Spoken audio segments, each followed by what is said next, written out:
வீடியோக்குள்ளே போகிறக்கு முன்னாடி நம்ம சேனலை சப்ஸ்கிரைப் பண்ணுங்கள், பெல் பட்டனை கிளிக் பண்ணுங்கள். அப்போ நம்ம போடுற ஒவ்வொரு வீடியோ உங்களுக்கு நோட்டிஃபிகேஷன் முன்னாடியே வரும். வாங்க வீடியோக்குள்ளே போகலாம். இந்த வீடியோவில் நம்ம என்ன பார்க்க போகிறோன்னா, நான் ஆல்ரெடி ஜியோ ஃபைபர் யூஸ் பண்ணிகிட்ருக்கேன்.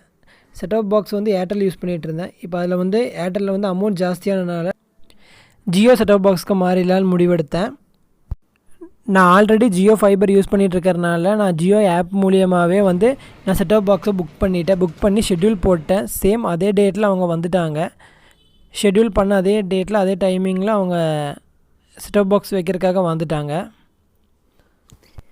இதுதான் நம்ம ஜியோ செட்டாப் பாக்ஸு. இதில் வந்து பார்த்திங்கன்னா ஃப்ரண்ட் சைடில் ஒரே ஒரு எல்இடி லைட் மட்டும்தான் இருக்கும். ரெட் அண்ட் க்ரீன் மட்டும்தான் பிளிங்க் ஆகும்.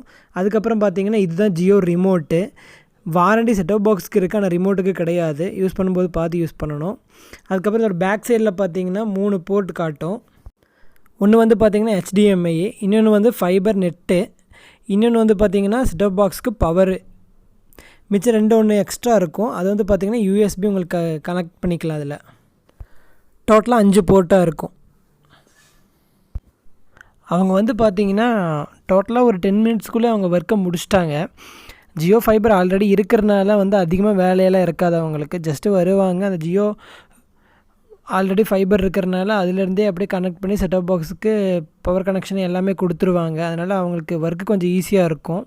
அதே ஜியோ ஃபைபர் நெட்டு இல்லாட்டினா வந்து பார்த்திங்கன்னா அந்த ஜியோ ஃபைபர் எப்படி போடும்போது அந்த ஒயர்லாம் எடுத்து பண்ணணுமோ அதே மாதிரி ஒர்க்கெல்லாம் இருக்கும். இதில் வந்து அந்த மாதிரி ஒர்க்கெல்லாம் எதுவும் கிடையாது. வந்தாங்க, ஜஸ்ட்டு செட்டாப் பாக்ஸ் கொடுத்தாங்க, அதுக்கப்புறம் பவர் கனெக்ஷன் கொடுத்துட்டு ஆண்ட்ராய்டு அப்டேட் பண்ணிவிட்டு கிளம்பிட்டாங்க. இப்போ வந்து பார்த்திங்கன்னா இந்த ப்ராசஸ்லாம் வந்து பார்த்திங்கன்னா ஜியோ கனெக்ட் பண்ணதுக்கப்புறம் அவங்க ஜியோ ரிமோட் மூலியமாக அந்த ஓடிடி ஆப்ஸ் எல்லாம் இன்ஸ்டால் பண்ணிகிட்டு இருந்தாங்க. அது மட்டும் இந்த இன்ஸ்டால் ஆகிறதுக்கு ஒரு 5 மினிட்ஸ்க்கு பக்கம் எடுத்துக்கும். அதெல்லாம் எடுத்ததுக்கப்புறம் நம்ம டேரெக்டாக எடுத்து யூஸ் பண்ணிக்கலாம். அந்தளவுக்கு கரெக்டாகிடும். இது வந்து யூஸ் பண்ணுறதுக்குன்னு பார்த்திங்கன்னா நம்ம வீட்டில் நமக்கெல்லாம் யூஸ் பண்ணுறதுக்கு ஈஸியாக தான் இருக்கும். நம்ம மொபைல் யூஸ் பண்ணுற மாதிரி ஈஸியாக இருக்கும்.